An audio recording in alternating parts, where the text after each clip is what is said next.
Hello बच्चों, तो बहुत बहुत नमस्कार आपके अपने एजुकेशनल प्लेटफॉर्म शिवांश क्लासेस पे। तो सबसे पहले जैसा कि आप लोगों को पता है कि हम साइंस पढ़ाते हैं और क्लास 10 का पहला चैप्टर समाप्त हो चुका है। जो भी बच्चा पहला चैप्टर नहीं देखा है वो केमिस्ट्री का पहला चैप्टर देखने के लिए हमारे चैनल पर जाए और प्लेलिस्ट पर जाकर वहां से देख सकता है। बाकी इंग्लिश और मैथ का क्लास भी आपका रेगुलर चल रहा है, आप लोग वहां से इंग्लिश और मैथ भी देख सकते हैं।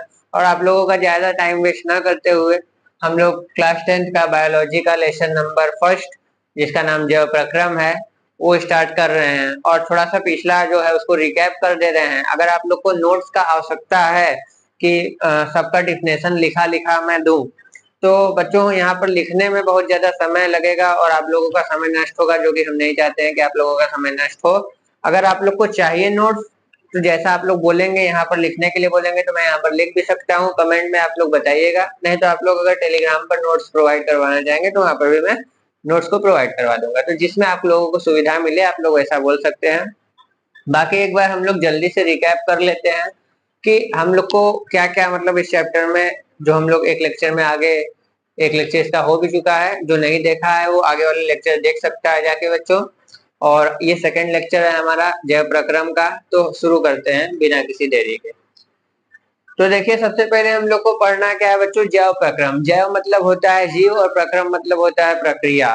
तो जीव को जिंदा रहने के लिए जिस प्रक्रिया का आवश्यकता पड़ता है वही क्या कहलाता है, जैव प्रक्रम। हमको, आपको या फिर किसी भी चींटी को, हाथी को या फिर किसी भी चीज को, जिसको जिंदा रहने के लिए, हम लोग को जिंदा रहने के लिए जो जो प्रक्रिया का आवश्यकता पड़ता है वही क्या कहलाता है बच्चों, वही कहलाता है जैव प्रक्रम। अब सर आप बोले जिंदा रहना और मरना, ये सब जिंदा रहना और मरना क्या है, तो वही देखिए बच्चों, क्या है सजीव वस्तु और क्या है निर्जीव वस्तु। सजीव वस्तु हम लोग पढ़ चुके थे, वे सभी वस्तु जिसमें जैविक क्रिया हो रहा है वे सजीव कहलाएंगे, और वे सभी वस्तु जिसमें जैविक क्रिया नहीं हो रहा है वो निर्जीव वस्तुएं कहलाएंगी। उसके बाद हम लोग देखे थे जैव प्रक्रम। जैव प्रक्रम क्या है, मतलब किसी भी जीव को जिंदा रहने के लिए जो भी प्रक्रम की आवश्यकता होती है बच्चों, वही क्या कहलाता है, जैव प्रक्रम कहलाता है। तो जैव प्रक्रम क्या है, हम लोग के अंदर जो भी बहुत सारा क्रिया हो रहा है, हम लोग के अंदर बहुत सारा टूट फूट हो रहा है, उसका मरम्मत हो रहा है शरीर का। तो किसी भी जीव के अंदर जो अनुरक्षण का काम हो रहा है, जो क्रिया हो रही है अनुरक्षण की, वही क्या कहलाएगी, एक तरीके से वो जैव प्रक्रम कहला सकती है। उसके बाद बच्चों हम लोग को देखना है कि जैव प्रक्रम में कौन कौन सा क्रिया आ जाएगा। तो जैसे हम लोग सांस लेते हैं वो भी जैव प्रक्रम में आ जाएगा, क्योंकि हम लोग को जिंदा रहने के लिए जो जो की चीज की आवश्यकता है वो सभी क्या है, जैव प्रक्रम। हम लोग श्वसन करते हैं, हम लोग पोषण करते हैं, हम लोग पाचन करते हैं, हम लोग जो है कि उत्सर्जन करते हैं और भी बहुत सारा क्रिया करते हैं। तो वही सब क्या है, जैव प्रक्रिया में। तो सबसे पहले हम लोग देखते हैं पोषण क्या है। आप लोग देखे होंगे कि किसी भी काम को करने के बाद आप लोग थक जाते हैं और फिर आप लोग को एनर्जी का जरूरत पड़ता है। जैसे आप लोग बचपन में ग्लूकोज पिए होंगे, जिससे कि हम लोग को इंस्टेंट एनर्जी प्रोवाइड हो जाता है, उस पर लिखा होता है इंस्टेंट एनर्जी। तो किसी भी काम को करने के लिए हम लोग को बच्चों ऊर्जा का आवश्यकता पड़ता है, और ऊर्जा हम लोग को मिलता है कहाँ है, भोजन करने से। और भोजन का पृथ्वी पर केवल दो ही रास्ता है, एक तो हम लोग को पेड़ पौधों से भोजन प्राप्त हो सकता है और दूसरा वनस्पति से प्राप्त हो सकता है। तो अब जो ऊर्जा चाहिए वो भोजन से मिलता है, और ऊर्जा जो है वो पोषण प्रक्रम से भी हम लोग को मिल सकता है। क्योंकि पोषण क्या है, पोषण है बच्चों भोजन का अंतर्ग्रहण, भोजन का पाचन, भोजन का अवशोषण, भोजन का स्वांगीकरण सम्मिलित रूप से। मतलब पाचन, अंतर्ग्रहण, पाचन, अवशोषण, स्वांगीकरण सम्मिलित रूप से ही क्या कहलाता है बच्चों, पोषण कहलाता है। अब आप लोग पूछेंगे कि सर अंतर्ग्रहण क्या है, सर पाचन क्या है, सर अवशोषण क्या है, सर स्वांगीकरण क्या है। तो आप लोग घबराइए मत, आगे देखिए हम लोग लिखे हुए हैं, तो ये सब का भी चर्चा भी हम लोग आगे करेंगे। सबसे पहले हम लोग देख लेते हैं पोषण। तो आप लोगों को समझ में आ गया होगा कि कोई भी जीवधारी अगर अपने जो है कि आसपास से जो भोजन को ग्रहण कर रहा है और उस ग्रहण किए हुए भोजन को पचाकर अपने जैविक क्रियाओं में उपयोग कर ले रहा है, वही क्या कहलाएगा, पोषण कहलाएगा। ठीक, किसी भी जीवधारी द्वारा भोजन को ग्रहण करना और उसे पचाकर अपने जैविक क्रियाओं में उपयोग कर लेने की प्रक्रिया को क्या कहते हैं बच्चों, पोषण कहते हैं। उसके बाद नेक्स्ट स्टेप क्या है बच्चों, पाचन। पाचन मतलब क्या होता है, जैसे कि हम लोग परिभाषा बनाते हुए आए हैं कि उसके नाम के हिसाब से उसका परिभाषा याद करेंगे, और किसी भी चीज को रटना नहीं है हम लोग को बच्चों। एकदम कॉन्सेप्ट क्लियर करो और समझो, जो नहीं समझ में आए आप लोग तुरंत कमेंट कर सकते हैं। पाचन क्या है, पाचन यानी किसी भी चीज का पचना, ये क्या कहलाता है, पाचन। जब भी जो हम लोग भोजन करते हैं वो जटिल रूप में, कॉम्प्लेक्स रूप में पाया जाता है, लेकिन उसको हम लोग को सिंपल रूप में कन्वर्ट करना पड़ता है, सरल रूप में बदलना पड़ता है। तो जो हम लोग का जटिल भोज्य पदार्थ है, एंजाइम और जल की उपस्थिति में जब वो सरल भोज्य पदार्थ में परिवर्तित हो जाता है, तो बच्चों वही क्या कहलाता है, वही कहलाता है पाचन। यानी जटिल भोज्य पदार्थों का एंजाइम की उपस्थिति में सरल भोज्य पदार्थ में कन्वर्ट करना ही क्या कहलाता है बच्चों, पाचन कहलाता है। जटिल भोज्य पदार्थों का एंजाइम की उपस्थिति में सरल भोज्य पदार्थों के रूप में बदलना ही क्या कहलाता है बच्चों, पाचन कहलाता है। वाहन क्या होता है, वाहन को हम लोग संवहन के नाम से भी जाना जाता है, परिवहन के नाम से भी जानते हैं। आप लोग देखे होंगे बहुत जगह लिखा होता है उत्तर प्रदेश परिवहन, भारत सरकार परिवहन। जैसे एयरपोर्ट में चले जाओ, रेलवे लाइन में चले जाओ, रेल क्या करता है, एक जगह से दूसरे जगह वाहन करता है, संवहन करता है, परिवहन करता है। बस एक जगह से दूसरे जगह पहुंचाता है। उसी तरीके से हम लोग के शरीर में तो बस ट्रेन तो पाया नहीं जा रहा है, लेकिन एक ऐसा सिस्टम पाया जा रहा है जो कि भोज्य पदार्थों को एक स्थान से दूसरे स्थान तक पहुंचा देता है, जो कि ऑक्सीजन यानी गैस को एक स्थान से दूसरे स्थान तक पहुंचा देता है, जो कि जल को एक स्थान से दूसरे स्थान तक पहुंचा देता है।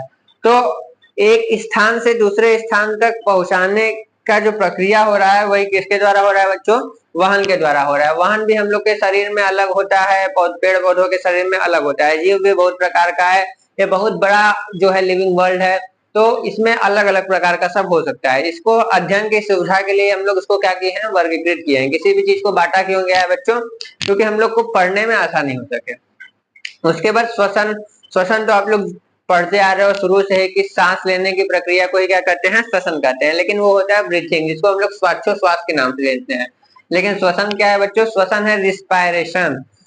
जब भी हम लोग ऑक्सीजन को अंदर ग्रहण करते हैं और उस ग्रहण किए हुए ऑक्सीजन से वो ऑक्सीजन जाता है, हम लोग नाक के द्वारा ऑक्सीजन ग्रहण करते हैं, नासाद्वार, नाक, फिर ग्रासिका, श्वास नली, फेफड़ा, फिर फेफड़े से रक्त के माध्यम से उसको कोशिकाओं तक पहुंचा दिया जाता है, और जो पचा हुआ भोजन कोशिकाओं तक पहुंचा रहता है, उस पचे हुए भोजन का जो विखंडन यानी टूटना जो होता है वो ऑक्सीजन की उपस्थिति में चालू हो जाता है। तो जो पचा हुआ भोजन ऑक्सीजन की उपस्थिति में जब ब्रेक डाउन ऑफ फूड हो रहा है ना, वही क्या है, श्वसन।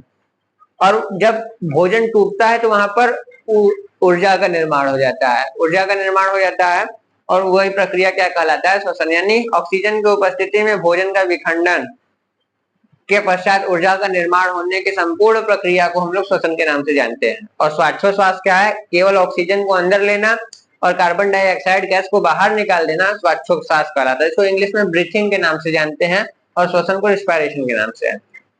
इस दोनों में अंतर है बच्चों, इसको ध्यान रखे रहना। अब श्वासोच्छ्वास भी दो चीज से मिलकर बना है, एक निःश्वसन और एक निःश्वसन। निःश्वसन क्या होता है, ऑक्सीजन को अंदर लेने की प्रक्रिया को निःश्वसन कहते हैं, और निःश्वसन क्या होता है, कार्बन डाइऑक्साइड गैस को बाहर निकालने की प्रक्रिया को निःश्वसन के नाम से हम लोग जानते हैं। मेरे हिसाब से आप लोग को यहाँ तक तो कोई दिक्कत नहीं होना चाहिए, क्या नहीं, नहीं है ना, ठीक है, तो ठीक है। अगर आप लोगों को कोई दिक्कत है तो आप लोग कमेंट करके पूछ सकते हैं। अब हम लोग आगे चलते हैं और देखते हैं उत्सर्जन क्या है। तो देखिए हम लोग पहले क्या किए, भोजन को ग्रहण किए, ग्रहण किए हुए भोजन को हम लोग पचाए, पचे हुए भोजन को हम लोग वहन किए, वहन किए हुए भोजन को हम लोग श्वसन करके तोड़े, और उस फिर टूटे हुए भोजन से जो पोषक तत्व प्राप्त हुआ उसको हम लोग अवशोषित कर लेते हैं, और अवशोषित करने के बाद भी जो अपशिष्ट पदार्थ बच जाता है उसको हम लोग शरीर से बाहर निकाल देते हैं। कचरा क्या होता है, घर से बाहर निकाला जाता है। उसी प्रकार से बहुत सारा चीज हम लोग लेके आते हैं घर में, लेकिन उसमें से सब यूजफुल नहीं होता, उसमें से कुछ ना कुछ वेस्ट प्रोडक्ट निकल ही जाता है। तो उसी प्रकार से जितना भी चीज हम लोग शरीर के अंदर डालते हैं बच्चों, वो सब यूजफुल नहीं होता, उसमें से कुछ ना कुछ वेस्ट प्रोडक्ट निकल ही जाता है, हमारा शरीर भी निकाल देता है।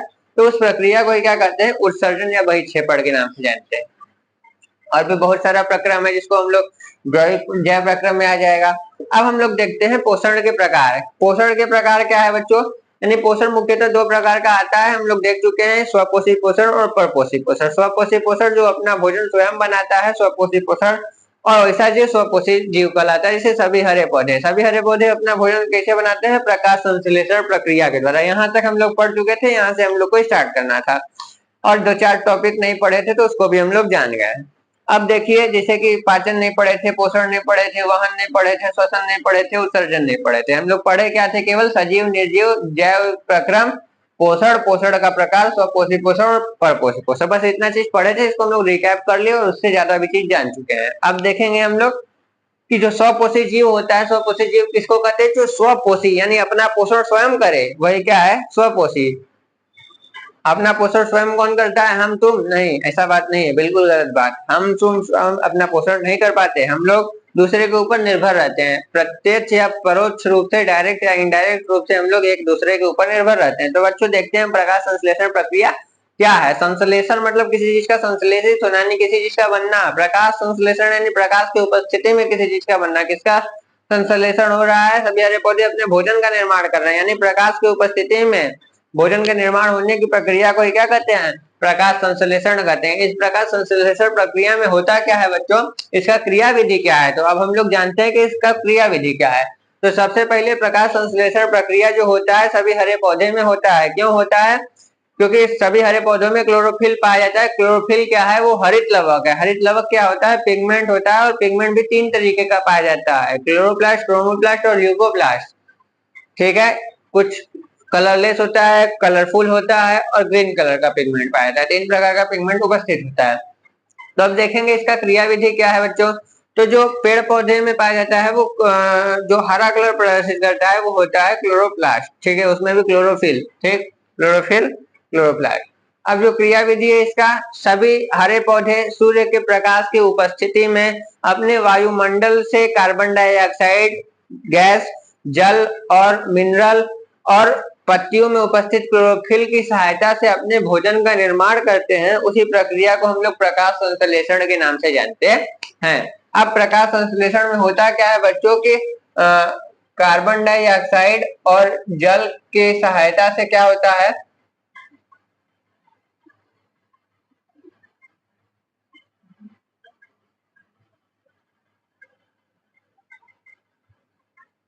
किसका निर्माण होता है?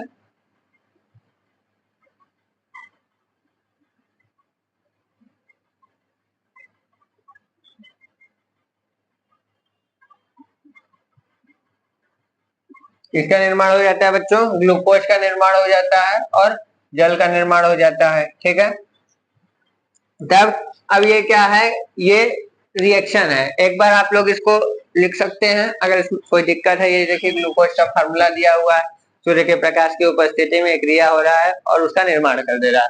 तो ये कुछ इसका क्रिया विधि था। अब उसके बाद हम लोग देखते हैं कि जो प्रकाश संश्लेषण का क्रिया इसमें हो क्या रहा है। जब देखें इसमें क्लोरोफिल उपस्थित है तो ये प्रकाश ऊर्जा का पहले रासायनिक ऊर्जा में परिवर्तन हो जाता है। जैसे ही प्रकाश आता है उसका रासायनिक ऊर्जा में परिवर्तन हो जाता है। उसके बाद क्या होता है बच्चों? कार्बन डाइऑक्साइड का कार्बोहाइड्रेट में अपघटन हो जाता है। कार्बन डाइऑक्साइड का कार्बोहाइड्रेट में क्या हो जाता है बच्चों? अपघटन हो जाता है। उसके बाद जो जल है वह टूटता है और उसमें से हाइड्रोजन निकल जाता है और इसके उपयोग में हो जाता है, और ऑक्सीजन को उत्पाद के रूप में बाहर निकाल दिया जाता है। ठीक है, इसी इसी प्रक्रिया द्वारा जो हम लोग को ऑक्सीजन मिलता है, और हम लोग का जो कार्बन डाइऑक्साइड गैस है उसको पौधे यूज कर लेते हैं। इसी प्रक्रिया द्वारा कार्बन डाइऑक्साइड और ऑक्सीजन का बैलेंस जो है वो वातावरण में बना हुआ है। मेरे हिसाब से आप लोगों को प्रकाश संश्लेषण प्रक्रिया अच्छा से समझ में आ गया होगा। अगर इसमें कोई दिक्कत है या इसके क्रिया विधि में कोई दिक्कत है या फिर हमसे गलती हुई है तो उसके लिए क्षमा करिएगा, और अगर आप लोगों को नहीं आए तो कमेंट करके पूछ सकते हैं।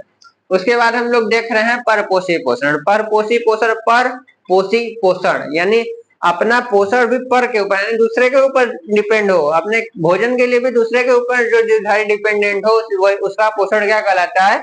पर पोषी पोषण। ठीक, यानी जो जीव अपने पोषण के लिए अन्य जीवधारी के ऊपर निर्भर हो, जो जीव अपना पोषण स्वयं से न कर पाए, वही क्या कहलाता है? परपोषी पोषण। जितने भी हरे पौधे नहीं है, जितने भी जीव हैं वो क्या है? परपोषी जीव है। अब परपोषी पोषण तो जब इतना बड़ा है तो एक प्रकार का तो हो नहीं सकता है, तो इसके लिए भी देखिए हम लोग परपोषी पोषण के प्रकार पढ़ेंगे। परपोषी पोषण भी देखिए यहाँ पर निम्न प्रकार का दिया है: प्राणी संपोषण, मृतोपजीवी पोषण और परजीवी पोषण।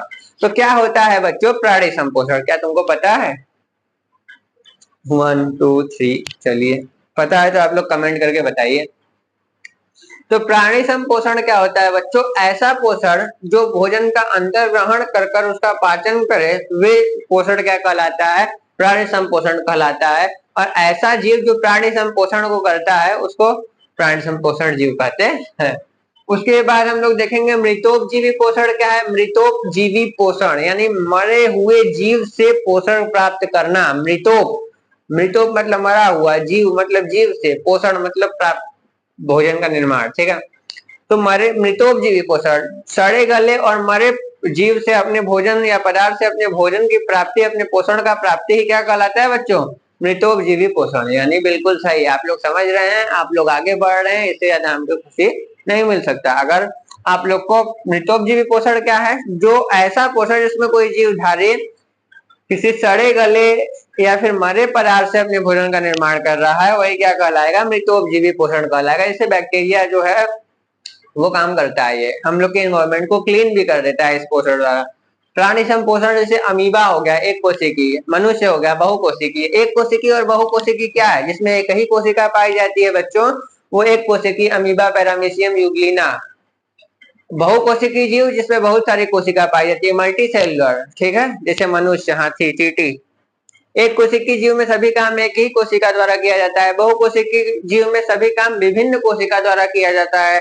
एक कोशिकी जीव में एक कोशिका के मृत्यु के पश्चात पूरे जीव की मृत्यु हो जाती है। बहुकोशिकी जीव में एक कोशिका के मृत्यु के पश्चात पूरे जीव पर उतना कोई विशेष प्रभाव नहीं पड़ता। तो ठीक है बच्चों, अगर आप लोगों को समझ में आ रहा है तो फिर नेक्स्ट देखते हैं। परजीवी पोषण क्या है। परजीवी पोषण, परजीवी पोषण यानी दूसरे के जीव के ऊपर रहकर और उससे अपने पोषण को प्राप्त करना है, क्या कहलाता है, परजीवी पोषण। ऐसा पोषण जो किसी अन्य जीवधारी, ऐसा जीव जो किसी अन्य जीवधारी के ऊपर रहता है और उससे अपने भोजन या उससे अपने पोषण की प्राप्ति करता है, और ऐसे पोषण को हम लोग परपोषी पोषण के नाम से जानते हैं, और ऐसे जीव को हम लोग परजीवी जीव कहते हैं। जैसे जोंक हो गया, अमरबेल हो गया, ये क्या होता है, ये इनका पोषण परपोषी पोषण होता है, जो कि क्या करता है, वो अन्य जीवधारी के ऊपर रहता है लेकिन उसको मारता नहीं है और उसी से अपने भोजन का प्राप्त करता है। वैसा क्या पोषण का कहलाता है, परजीवी पोषण। अब जू तुम्हारे बाल में तो तुमको मार थोड़ी ना देगा, लेकिन खून तुम्ही से चूस रहा है, तो तुम उसके क्या हो गए, होस्ट हो गए। क्या हो गए, होस्ट हो गए, यानी पोषी हो गए, तुम उसको पोषण दे रहे हो, ठीक है। और वो जीव क्या हो गया, वो परजीवी हो गया, ठीक है। अब हम लोग देखते हैं अमीबा में पोषण। अमीबा क्या होता है, अमीबा एक यूनिसेलुलर जीव है जिसका कोई शेप तो होता नहीं है बच्चों। जिसका क्या होता है, इसका शेप क्या होता है, डब्ल्यूबीसी की तरह क्या होता है, चेंज होता रहता है। डब्ल्यूबीसी आरबीसी क्या है, इसको कहते हैं व्हाइट ब्लड कार्पल सेल, इसको कहते हैं रेड ब्लड कार्पल सेल। तब जो अमीबा है, अमीबा भी एक कोशिकी भी हो सकता है, बहुकोशिकी भी जो हो सकता है, कॉलोनिकल भी हो सकता है, फिलामेंटस भी हो सकता है। तो इसमें केंद्रक पाया जाता है, कोशिका द्रव पाया जाता है और कुछ इस तरीके का आकार रहता है इसका। तो ये क्या करता है, जैसे ही इसके सामने भोजन आता है ना बच्चों, तो ये अपना शेप में थोड़ा सा परिवर्तन कर लेता है और कुछ इस प्रकार से अपना कूट पाद निकाल लेता है, ठीक है। और इसको इसी कूट पाद के मदद से भोजन को अंदर ले लेता है। क्या कर लेता है, भोजन को अंदर ले लेता है। और जब ये भोजन को अंदर ले लेगा, जब ये भोजन को क्या कर लेगा, अंदर ले लेगा, तो यहाँ पर बना देता है खाद्य धानी। क्या बना देता है, खाद्य धानी। खाद्य धानी में क्या होता है कि उसमें कुछ पाचक एंजाइम उपस्थित होता है जो भोजन को क्या करता है, पचाने का काम करता है। क्या कर देता है बच्चों, भोजन को पचाने का काम कर देता है। और जब भोजन पच जाता है तो उसको फिर अवशोषित कर लिया जाता है अमीबा द्वारा। और भोजन जब अवशोषित हो जाता है तो फिर वो टूटकर विखंडित होकर अनेक दूसरे अमीबा का निर्माण कर देता है और फटकर जो होता है इसका उत्सर्जन हो जाता है। उसके में से जो अपशिष्ट पदार्थ होता है वो शरीर के बाहर निकल जाता है। यानी जो अमीबा है वो कुछ इस तरीके का दिखता है। उसका इस तरीके का क्या दिखता है, उसका कोई शेप तो निर्धारित है नहीं। तो उसमें केंद्रक होता है, कोशिका द्रव होता है और उसका संरचना कुछ ऐसा होता है, कूटपाद की मदद से जो है कि वो गमन भी कर सकता है और भोजन को भी अंदर कर सकता है। तो ये देखिए यहाँ पर कूटपाद की मदद से भोजन को अंतर ग्रहण किया, राजधानी की मदद से उस भोजन को पचाया और पचे हुए भोजन का अवशोषण करके स्वांगीकरण किया। स्वांगीकरण में क्या होता है कि अभी देखते हैं क्या होता है। तो देखिए अमीबा में पोषण कुछ इस प्रकार से हम लोग समझे। उसके बाद हम लोग देखेंगे अंतर्ग्रहण क्या होता है बच्चों। अंतर्ग्रहण यानी किसी चीज को अंदर, यानी भोजन को निकलना, यानी भोजन को मुंह के अंदर लेने की प्रक्रिया क्या कहलाती है, अंतर्ग्रहण। अब चाहे अमीबा ले चाहे मनुष्य ले, क्योंकि अमीबा और मनुष्य का लगभग लगभग समान है। अब आप लोग अगले वीडियो में अगर हम मनुष्य का पोषण पढ़ाएंगे तो ये कमेंट मत करिएगा कि सर हम मनुष्य में अंतर्ग्रहण बताइए, मनुष्य में पाचन बताइए, मनुष्य में अवशोषण, सब वही चीज है बच्चों। अंतर्ग्रहण मतलब भोजन को मुंह से अंदर लेने की प्रक्रिया को अंतर्ग्रहण करते हैं, ठीक। अब पाचन क्या है बच्चों, तो जो भोजन हम लोग मुंह के अंदर लिए हुए हैं उसको ऐसे ही तो रखेंगे नहीं, तो जटिल भोज्य पदार्थ को एंजाइम की उपस्थिति में सरल भोज्य पदार्थ में कन्वर्ट कर देना ही क्या कहलाता है बच्चों, पाचन कहलाता है, ठीक। हाँ सर, हम लोग भोजन को अंदर ले लिए, अंतर्ग्रहण कहलाया। अब वो भोजन जो हम लोग अंदर लिए उसको पचाने की प्रक्रिया को पाचन भी कर दिए। वेरी गुड, वेरी गुड बच्चों। तो पाचन से ही तो काम चलेगा नहीं कि बचे हुए भोज्य पदार्थ को बस पचा के पेट में रख लो और फिर दौड़ने लगो, ऐसा तो होगा नहीं। तो होगा क्या कि वो जो पचा हुआ भोज्य पदार्थ है उसको अब अवशोषित किया जाएगा। क्या किया जाएगा, अवशोषित। अवशोषित मतलब एब्जॉर्ब, सोखा जाएगा, सोखा जाएगा। ऐसे बालू पानी को सोख लेता है ना, वैसे ही हम लोग अपने जो बचे हुए भोज्य पदार्थ है उसको अवशोषित कर लेते हैं। तो उस प्रक्रिया को, भोजन को अवशोषित करने की प्रक्रिया को क्या कहते हैं, अवशोषण कहते हैं। पोषक पदार्थ को अवशोषित करने की प्रक्रिया को अवशोषण कहते हैं। अवशोषण के बाद होता है बच्चे स्वांगीकरण। क्या होता है, स्वांगीकरण। कसम से बच्चों मुंह तो दर्द करने लगा, थोड़ा सा पानी पी लेते हैं।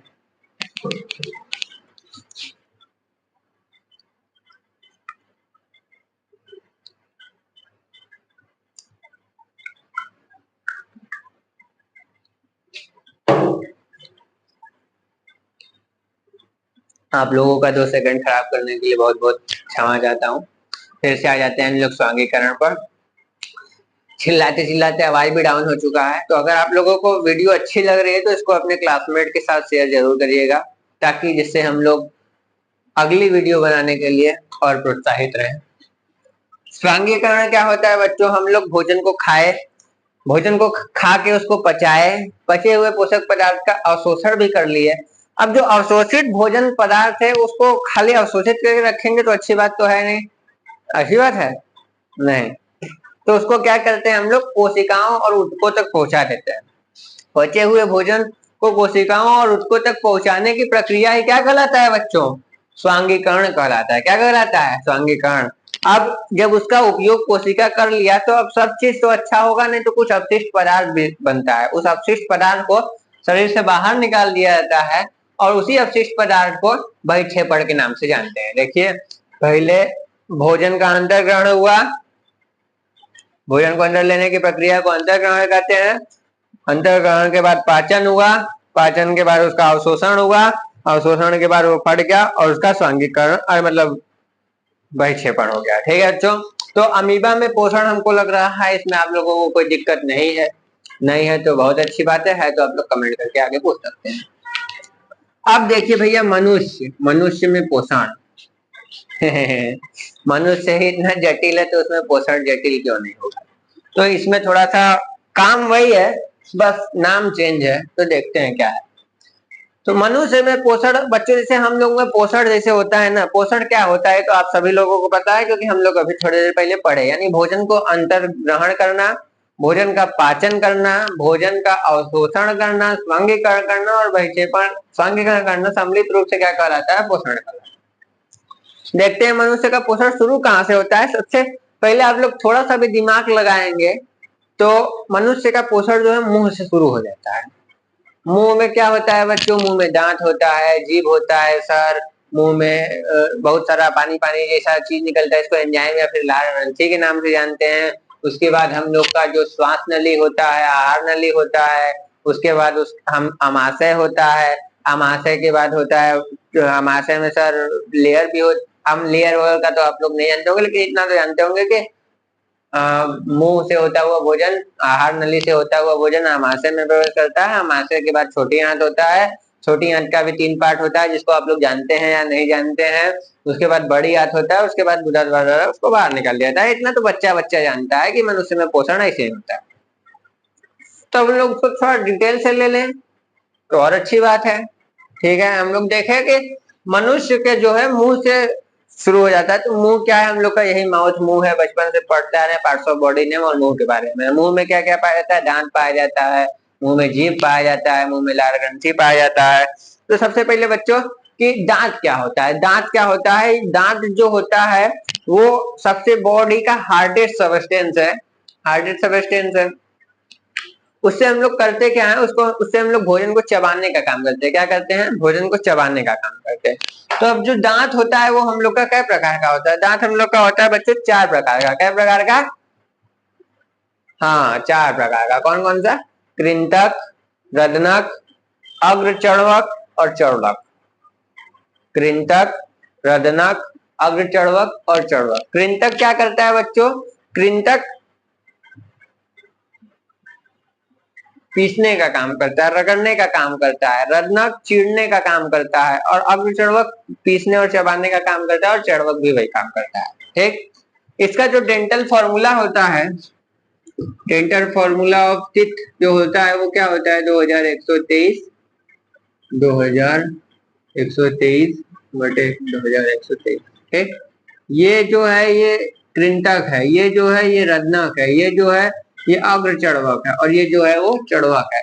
जिसको हम लोग इंसीजर, कैनायन, प्रीमोलर और मोलर के नाम से भी जानते हैं।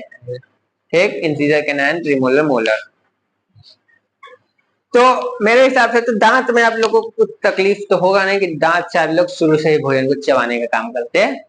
दांत 4 प्रकार का होता है, कृंतक, रदनक, अग्रचर्वक और चर्वक। अब हम लोग देखते हैं जीभ। जीभ एक मस्कुलर ऑर्गन होता है। जीभ क्या होता है, मस्कुलर ऑर्गन होता है। ठीक, जिससे हम लोग किसी भी चीज को टेस्ट करते हैं, टेस्ट करते हैं। अब जीभ हम लोग के 5 सेंस ऑर्गन में से एक है, जी हाँ। ठीक, जिससे कि हम लोग सेंसेशन ऑफ टेस्ट का करते हैं। कोई चीज खट्टा है, कोई चीज मीठा है, कोई चीज तीता है, कोई चीज कड़वा है, उसका स्वाद हम लोग को जीभ से मिल जाता है। जीभ एक और काम करता है कि भोजन को लार ग्रंथि से निकले हुए लार से क्या करता है, मिला देता है। तो जिससे कि ओइसोफेगस से होता हुआ, फूड पाइप से होता हुआ हम लोग का भोजन आसानी से हमारे तक पहुंच जाता है। ठीक, उसके बाद क्या है बच्चों, लार ग्रंथि। लार ग्रंथि से क्या सिक्रेट होता है, लार या एंजाइम सिक्रेट होता है, जो कि क्या करता है, भोजन को पचाने में मदद करने का काम करता है। यहां तक आप लोग को समझ में आया होगा, थोड़ा सा बता देते हैं हिंट और उसके बाद से कल से शुरू करते हैं। इसके बाद ग्रासिका, ग्रास नली, पेट और फिर पेट का 3 पार्ट, जिसमें से जो हो गया जठर रस, पेप्सिन, HCl, म्यूकस और छोटी आंत उसका 3 पार्ट, ड्यूडेनम, ये ड्यूडेनम, जुजेनम और इलियम। उसके बाद बड़ी आंत और उसके बाद गुदाद्वार और उसके बाद मनुष्य में पोषण समाप्त। तो आज के लिए इतना ही, क्योंकि काफी लंबी वीडियो हो जाएगी, उससे कोई मतलब नहीं है। तो एक बार मनुष्य में पोषण हम लोग फिर से अगले वाले वीडियो से शुरू करेंगे। अगर आप लोग को यहाँ तक समझ में आया तो बहुत अच्छी बात है और अपने दोस्तों के साथ इसको शेयर जरूर करिएगा। तब तक के लिए धन्यवाद, मिलते हैं नेक्स्ट वीडियो।